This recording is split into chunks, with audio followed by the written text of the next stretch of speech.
Hey everybody, I'm David and welcome back to IMCS NSF here on the channel. Today we're actually talking to someone that has a PhD in computer science and I'll let him explain more himself. But with that said, introducing Dr. Porter. How you doing? Doing just fine. Glad to be here. Glad to have you. Thank you so much for your time. So first off, introduce me, but tell me a little bit about you. What's your degree and what's that like? So my name is Dr. John Porter III. I have received my PhD from Clemson University back in 2021. The director of student programs for the Center for Broadening Participation in Computing at Morehouse College under Dr. Kenneth Gaucher. Sounds cool. So, what made you interested in getting or pursuing a PhD? I mean, giving some context, we actually went to undergraduate together, which was really cool. But what made you say, hey, I think I'm going to go this route? I mean, to be honest, I really didn't know. I wasn't sure about a PhD. I went to college like, most kids go after they graduate high school. Their parents tell them, hey, go to college and get a bachelor's degree in something so that you can, get a good job and, do those things, adulthood, be independent and such. But once it was about my junior, senior year, most other college students, they're thinking, okay, I'm about to go get a job.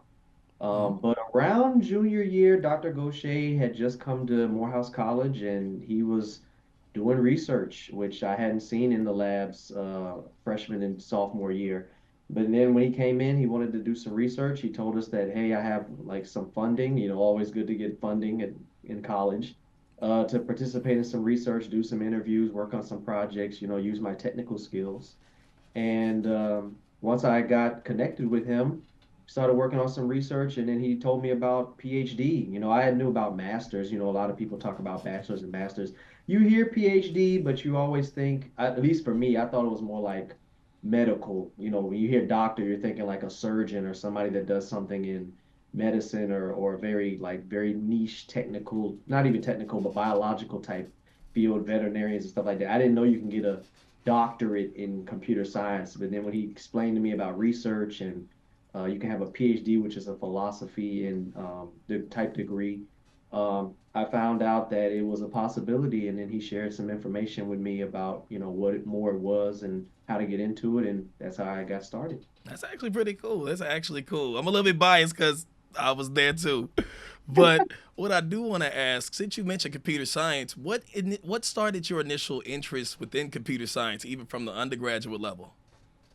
So it's actually interesting. I didn't know what computer science was until I got to college. So high school, I mean, the most I'd seen in a technical class was like typing. So, growing up, back in the early 2000s, like you, most of us, we was on PlayStation, GameCube, Nintendo, just playing video games.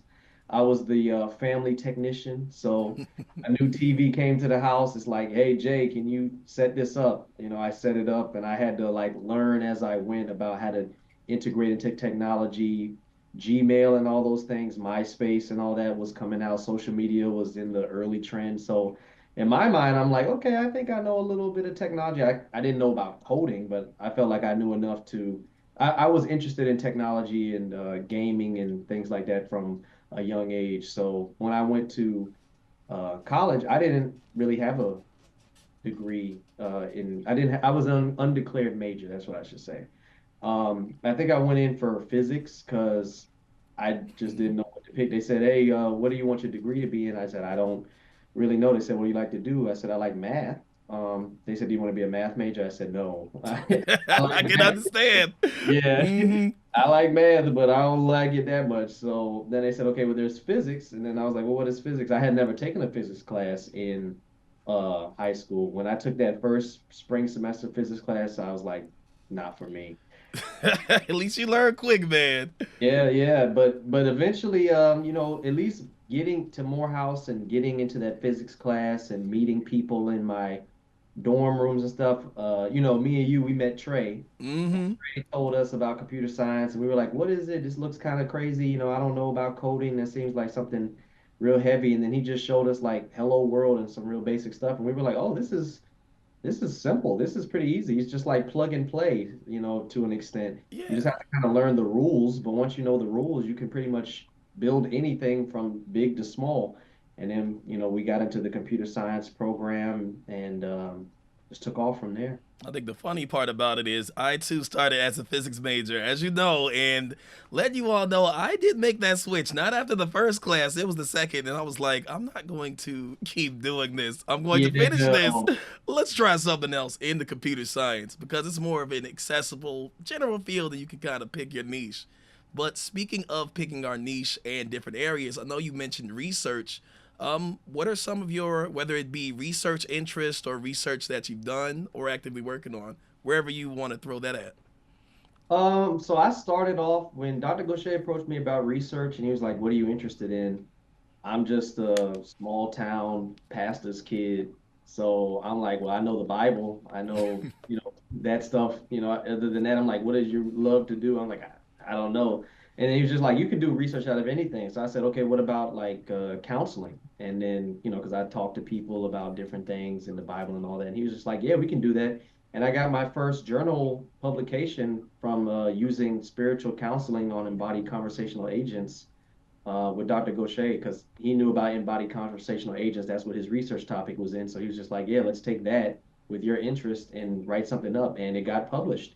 And that's when I knew that research was pretty much like, hey, whatever interest you have, whatever you want to do, I'm pretty sure there's a way you can, find more information about it. There's always more to learn about anything. So from that, I continued to work on a few other projects with embodied conversational agents that Dr. Gaucher himself was interested in, worked on those things, and then I went to Clemson, started finding my own way through a plethora of pathways, which I'm sure we'll talk about at some point soon.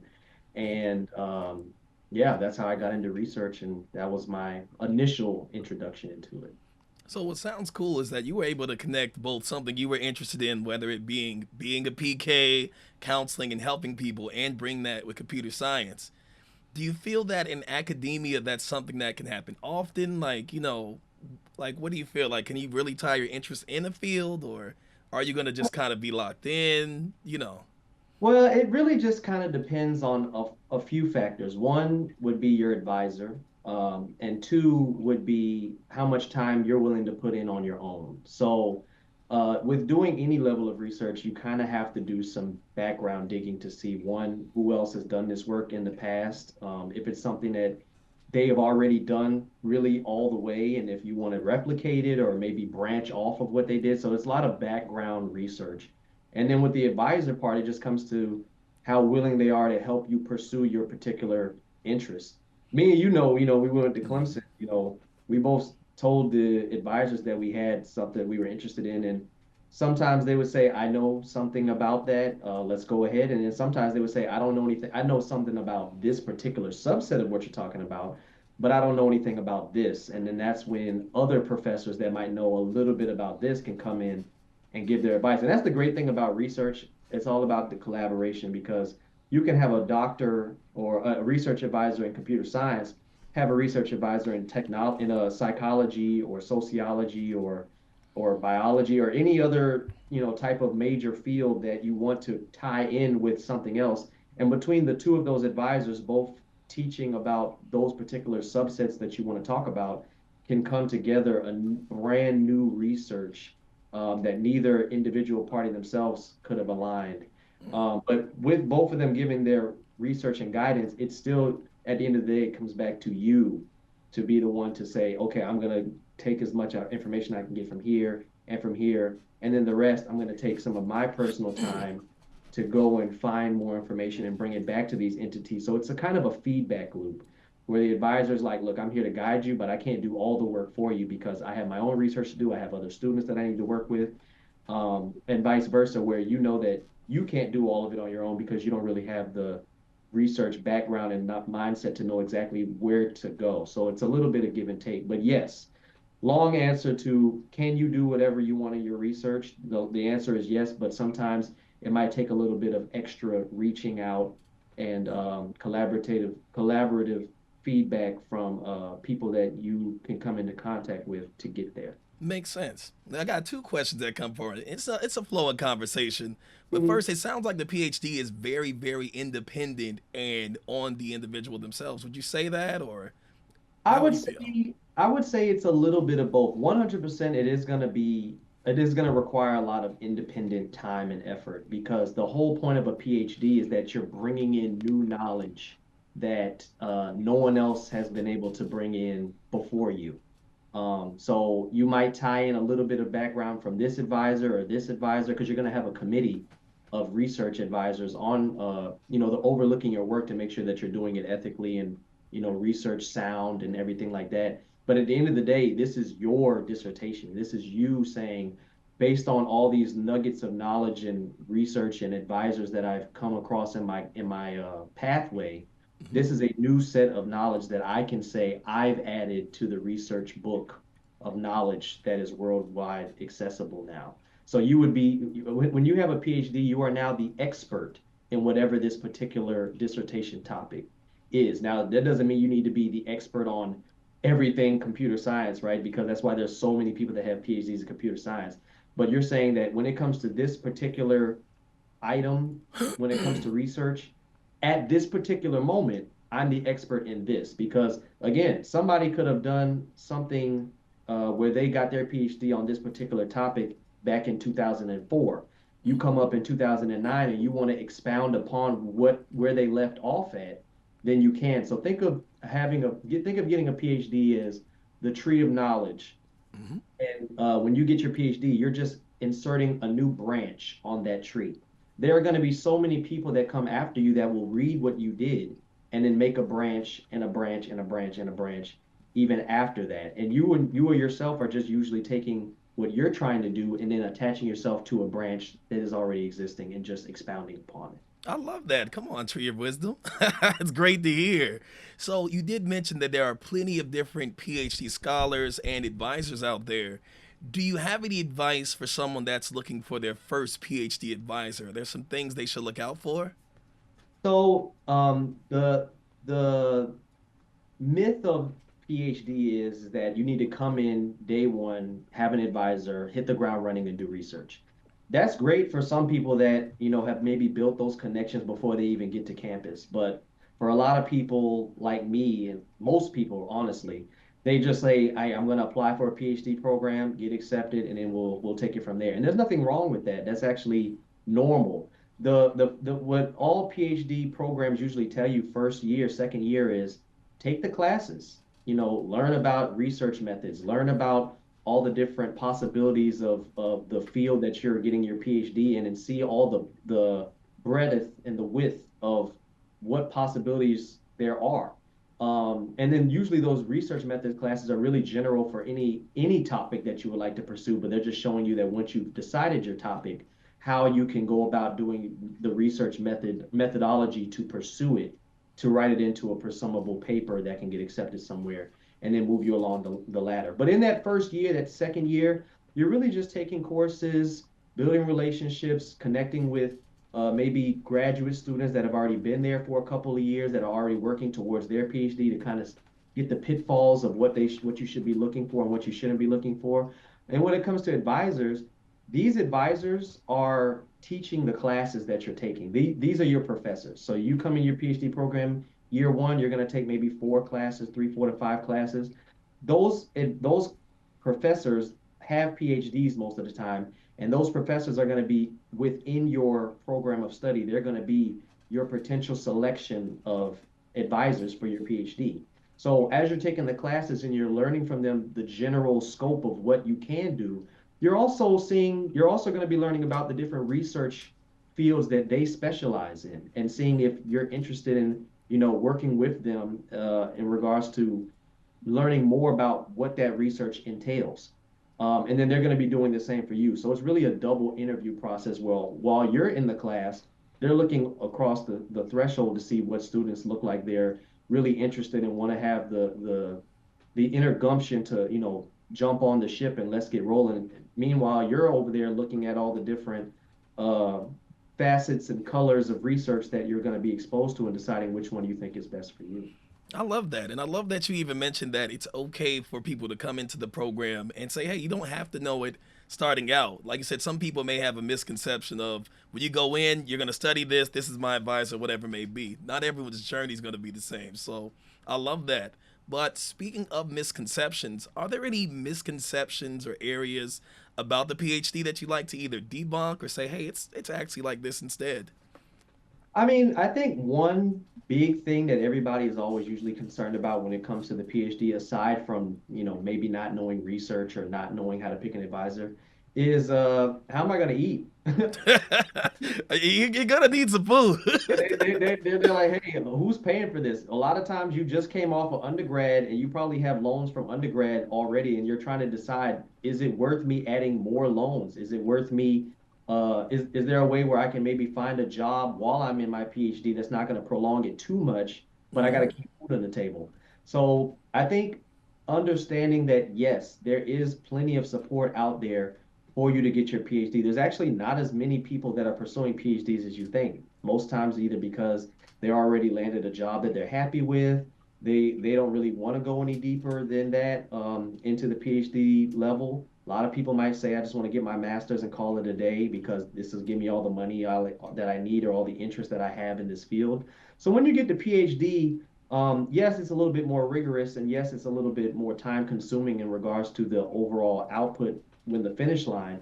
But everybody kind of knows that coming in when they're accepting you into the program. So they're not trying to set you up for failure and say, hey, you made it into the PhD, good luck paying for it. No, they're going to say, hey, because when you're applying for these PhD programs, you're in an applicant pool along with so many other people that applied that year. So if you got in, they're saying we are willing to invest in you. So you have to be able to know, like, hey, I got in with my PhD. I know that there's obviously have to be some type of resources available to me. Otherwise, they wouldn't have accepted me in without letting me know. So most PhD programs, when you get your application for the program, they'll tell you from the beginning, like, hey, we have this assistantship for you. Hey, we have this fellowship award for you. Hey, we have this. And even if they don't, it doesn't mean that it's not there because sometimes, oftentimes, really, you might have to go and talk to somebody to find out what options there are available. The whole thing about a PhD is that it's not like undergrad because in undergrad there's a lot more support, but with a PhD they're looking for you to be more independent, more go-getter, more come forth worthy because literally that's what your PhD is going to be about. You may not enter into a topic where there's a lot of plethora. You may not enter into a topic where there's a two or three or four people advising that can advise you on this particular interest of yours. It might just be one. They might not even be in your department. You might have to go one department over to talk to somebody to get more insight. So you're gonna have to do a little bit of extra work to go find what you need, and that's no different for the funding. Sometimes it's just there, and sometimes you might have to do a little bit of legwork. But trust me, don't assume that there's nothing there for you. You might just have to do a little work. But the good news is there's three types of funding resources that are usually available to students. There's a fellowship, which is the equivalent of a scholarship undergrad, but when you get to graduate school, master's and PhD, it's now changed to a fellowship. It's no longer a scholarship because you already have shown you're a scholar. You have your bachelor's degree, but now you're going to become a fellow, which is a master's or a PhD. So with the fellowship, that's like an equivalent of a scholarship. They usually will just award it to you for maybe the GPA that you graduated with, or your background, or just trying to find a way to support you in a way that they feel you should be compared to other people. It's all dependent on the fellowship itself. They all have different requirements, just like a scholarship does. Yeah. If you don't get a fellowship, or even if you do get a fellowship and you want to add something on top of your fellowship, there's also assistantships. There's teaching assistantships, and then there's research assistantships. So think of a fellowship as the graduate version of a scholarship, but think of an assistantship as the graduate version of work study. So with a teaching assistantship, you might be a TA or help teach a class for undergraduate. The classrooms that you used to sit in, now you're going to be helping grade those papers, grade those tests, deliver those quizzes. You might even end up teaching the class at some point. So you're rising above what you would normally do work study at undergrad because now you're going to be supporting those professors to administer that information to new incoming undergrads. Then there's also the research assistantship, which is usually tied to some type of funding that your advisor might have received from a NSF grant or NIH grant or federal grant of whatever agency from the United States or outside I've even seen. to support work on a research project that advisor wants to work on, which is another great way for you to build rapport with advisors because if they already have grants where they have put money aside for a research assistant, not only would you be able to get paid on some of the work you're doing with your advisor, but a lot of times even that work that you're doing with your advisor on that grant could very well furlough into your PhD dissertation. Not always, but sometimes. So you get money in your pocket. You get a lot of time with more experience with researchers and professors, and you're learning as you're getting paid. So there's always some support for you. Again, you're gonna have to do some work, but I mean, it's really no different from undergrad. You kind of had to do the same thing there. So That makes sense. That actually makes a lot of sense. Well, speaking on that, I love that you addressed it because I was going to say, what are the differences? So that's great. Thank you so much, Dr. Porter. Let me throw in just probably about two or three more questions. The first would be since we talk about the experience and how, you have to be independent as a PhD person working with others, what are some challenges you've personally faced going for your PhD that you've overcome? So one challenge that I would probably say is important to talk about that has happened to me, and I know it's happened to others, is these advisors that you have are independent people, just like you and me. Um, they might take a year of sabbatical where they leave the university for a year to go pursue research interests or take a vacation. They might be retiring soon. They might transfer to another university that's offered them a better package, for them and their family. So if you come into your program and you pick an advisor and everything's going smooth and halfway through the program before you graduate, because normally PhD you can be looking anywhere between 5 to 7 years working towards your PhD if you start from undergrad. If you start from master's, it might be a little shorter. But the point is, this is a decent amount of time, at least 5 years on average, regardless of where you come in. So within that 5 years, those advisors, they have lives, they have husbands, they have wives, they have children, they have aspirations, and they sometimes need to look out for themselves, just like you need to look out for yourself. So I said all that to say, when I came in my first year at Clemson University, I had an advisor, and within a few months after I got there, after we had built a rapport that I would work under them, they moved to another university. I said, okay, no problem. There are plenty of people that are still here. I'm not willing to leave because I just got here and I think I want to be in this realm, in this program, with this set of people. So I'm going to stick around and maybe try again. I found a second advisor. I was not sure if that second advisor was also going to be leaving soon because they kind of had the same type of package that was offered to them like the Mm-hmm. first. They assured me that they were not going to leave. If they were, they would let me know. But they made me feel comfortable that I could stick on with them as a research advisor. Within another 6 months, they changed their mind and said, you know Oh. what, I think I am going to take that package. They left. I was had another opportunity to say, am I going to leave or am I going to stay? Um, I ended up staying, and then I found another advisor. I know for a fact that they weren't going to go anywhere because they had been at that university for a while, and they were kind of grounded. Lo and behold, within about another year or so, they said, "Hey, John, I'm about to retire soon. I don't know if I can follow you all the way to the end of your PhD, but I have this new postdoc that's coming in that might become a new faculty member at the school, and I think he would be a great addition for you to work under because you would be his first PhD student as a brand new faculty." So I ended up working with him. We meshed well almost immediately. Also, because while I was working with that third advisor that was about to retire, I was also working alongside who's soon to be my fourth advisor. At the time, was just a postdoc that was just kind of helping me manage projects. So he started off as just like a coworker, really higher than that because he had a PhD, but he wasn't my advisor per se. But he eventually became my advisor, and because me and him had worked together so well within that year of, us working up under this third advisor, when he became a new faculty member, he was like, "Hey, John, I think we work well together. We have similar interests. I've had a chance to see your research work up close. I think you would be an excellent PhD student for me if you're interested." And I said, "Yeah, I definitely think." And at least I knew for sure you just got hired here. You're not going anywhere. Right, right. So, but so yeah, I went through four advisors before I actually found the one. But when I did find the one, it just shot off from there. I was able to land a great research topic that I was interested in. He was knowledgeable enough in it. There were some other people that had other spheres of influence that knew about other things that I couldn't get from him that were in the on the campus that were willing to be my research advisors as well, and ended up forming my PhD committee. So yeah, if I would have been discouraged after the first or the second one and I would have left out, I would have never met my research advisor, who is still a close friend of mine to this day, and I wouldn't have my PhD. But because I was able to keep staying steady even through the consistent turmoil, I eventually found the advisor that was right for me. Um, and then from the story goes on from there. So I just want to say that yes, there will be challenges. Yes, there will be hiccups. Yes, there will be unprecedented things that won't line up exactly the way you think. Even if somebody offers you something one day and says, "Hey, we're definitely going to be going this route," within a year or two, the funding might run out faster than they thought, and they might say, "Hey, the funding's gone. I can't really pay you like I was paying you to work on this project, but you're more than welcome to continue working on it on your own. You have a choice to make. I've already kind of started this as my PhD route and I kind of really like it.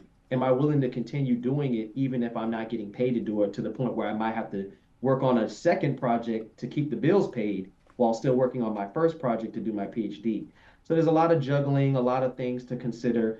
But at the end of the day, these people are here to help you as long as you're willing to stick it with it through them, stick through it with them, and continue moving forward.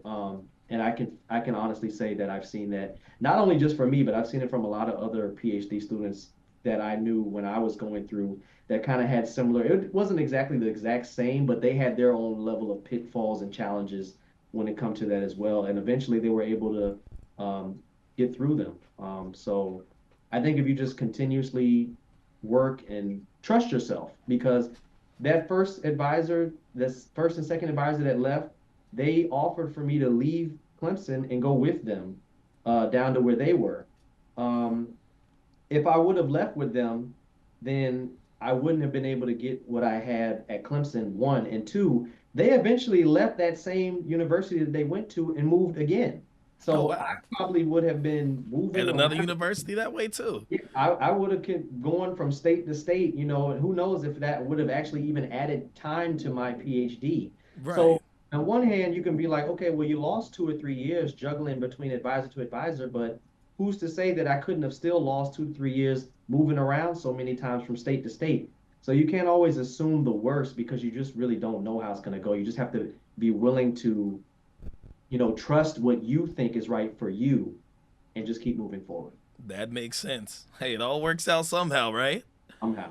Well, I love to see it. Well, with that said, I just have only one more question for you, actually. And that's saying, that is, do you have any advice for someone that's just starting their PhD journey? I mean, you hit a lot of them, which are great points to have, but anything you maybe didn't touch on or you just want to add on for them, for those entering? I would say just be your genuine self. I know that the buzzword everyone likes to use is networking, networking, networking, networking. And networking is important.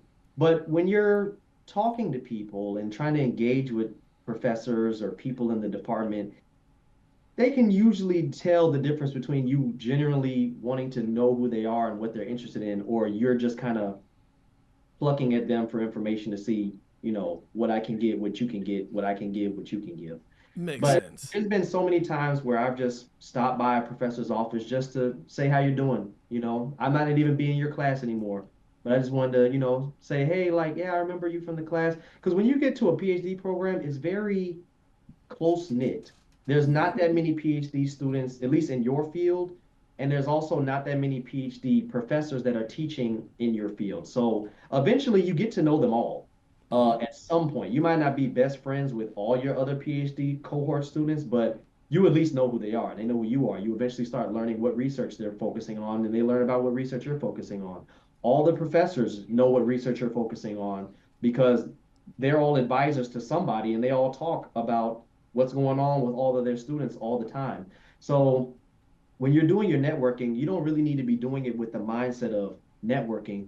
You just want to go meet and, engage with people. Because there's been times where I've talked to somebody and we're just, catching up and whatever, and then they might come back and say, hey, there's this thing that's happening, this new fellowship that I heard about. I think you'd be a great fit for it. I didn't go there seeking for that. I didn't Right. go there trying to see what I can get and what they can give and whatnot.